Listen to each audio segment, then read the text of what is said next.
Ang chika natin guys is about kung paano nga ba tataasan ang sahod mo o anong gagawin mo para pataasan ang sahod mo.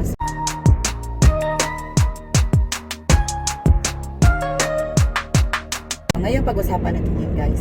Kasi nga, never kong ginawa to guys. Pero ngayon ginawa ko na talaga. Kasi nga, yun ang narinig ko na kailangan pala dapat palang gawin talaga. So, ganon.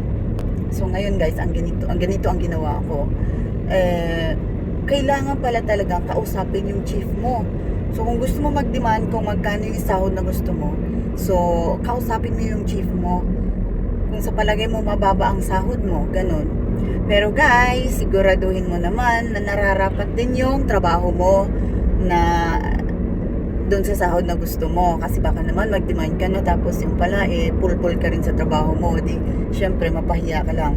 So kung sigurado ka na magaling ka talaga sa trabaho mo o ginawa mo talaga yung dapat gawin, at saka sa palagay mo na you deserve na ganun ang sahod na dapat tatanggapin mo, ayun, mag-demand ka. Pero kung hindi ka sigurado na ayos ang trabaho mo, importante doon na maganda yung maganda yung performance mo. So yun ang dapat. So yun dapat mag-demand ka kapag sa palagay mo na maganda yung performance mo sa trabaho. So wag kang mag-demand guys ha, kung sa palagay mo na hindi ka sigurado, o di wag kang mag-demand kasi baka mapahiya ka lang.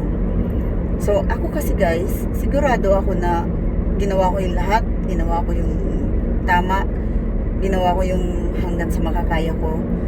Tapos hanggang sa feel ko na syempre parang mababa yung sahod ko. So ang ginawa ko, kinausap ko yung chief ko kasi yun nga ang narinig ko na kailangan talagang mag-demand.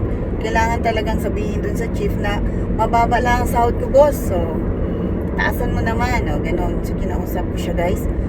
Tapos, ang sagot niya is, ayoko naman na lumipat ka sa iba. So, i-try ko na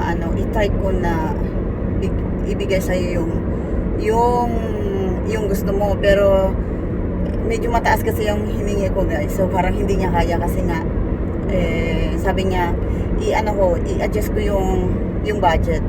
So, at least guys, binigyan man lang ako ng medyo mataas-taas. So, ayun guys. So, ganun pala. Hindi ko kasi ginawa yan guys. Ang tagal-tagal ko na nagtrabaho pero never akong nag-demand sa sahod ko. So, ngayon alam ko na. At saka, ayun. So, ganun lang guys. Kung sigurado ka na maganda performance mo, mag-demand ka. Kasi, siguradong ibibigay sa'yo kapag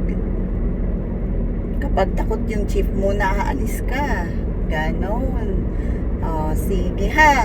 Yun lang muna ang topic natin today. Bye for now.